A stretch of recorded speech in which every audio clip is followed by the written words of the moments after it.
Hey guys, welcome back to another truck showcase. In today's showcase, we're showing off the Western Star 49X.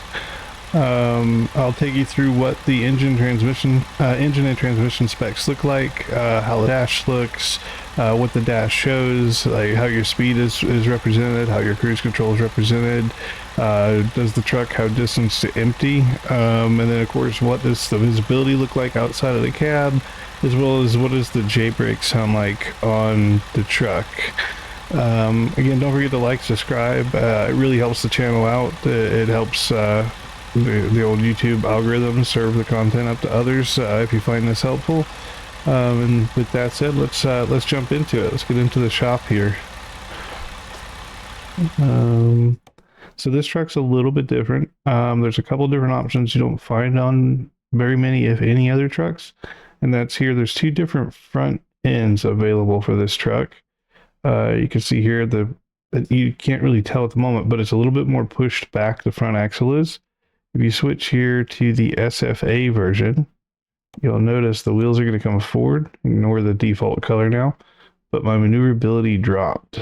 So going back to the other front end, everybody goes up. So I just recommend the SBA chassis if you can get them.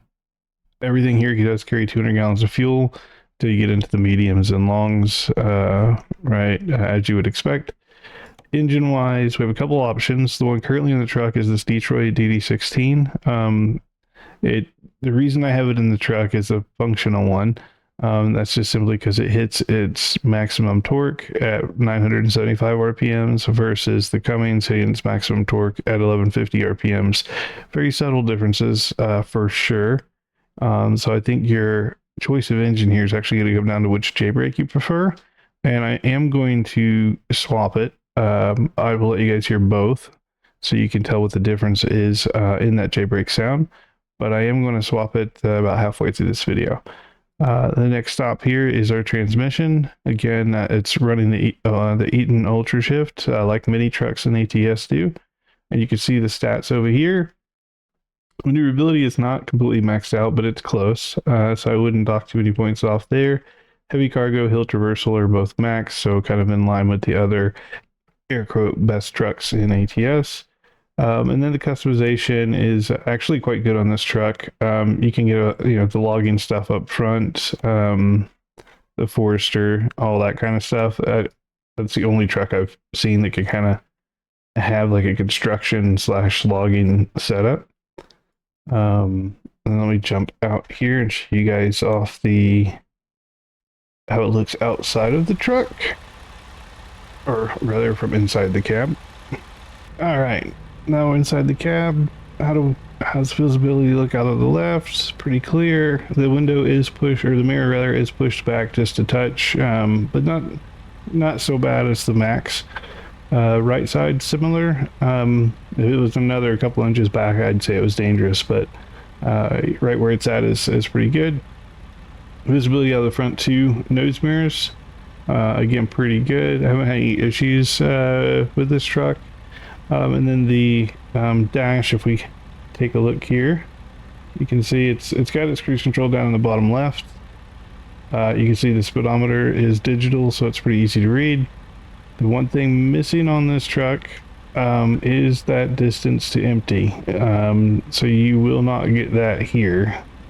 That's unfortunate. But otherwise, outside of that one missing feature, the truck is very good. Let me go ahead and hit the road here and show you guys what that cruise control looks like in action, as well as what this Detroit J-brake sounds like.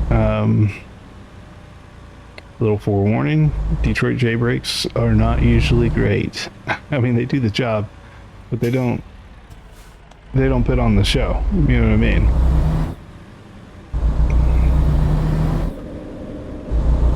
I'm just gonna come down a little bit, do a little U-turn.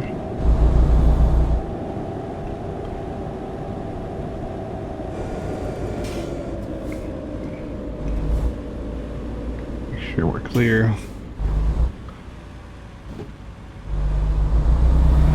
See if I can't stop back at the dealership actually. The this is the J brake currently. I'll go ahead and turn that on.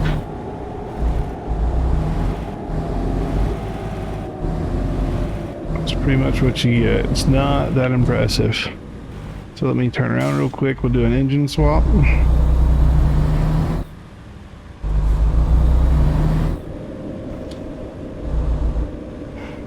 Because I may run this truck with the other one anyways.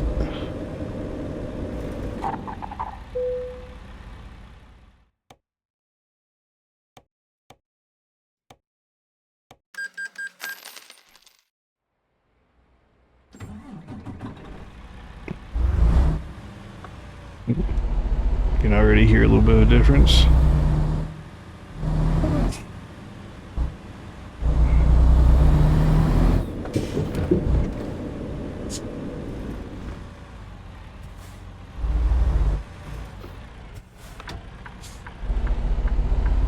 Alright, we'll head down. I'll show off the cruise control here and hit that J brake at the training ground. So again, right here in the bottom, you can see 38 miles an hour. Then I'll go ahead and turn the J brake back on. That's even with the Cummins, that's what you're gonna get, is that little bit of a whine, I do believe. We'll run through that again.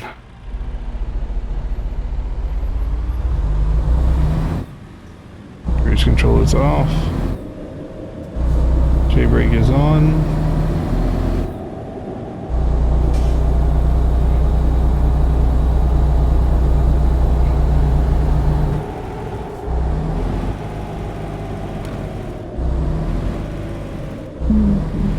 That's your J brake in this truck, so not too impressive. I definitely prefer the Peterbilts.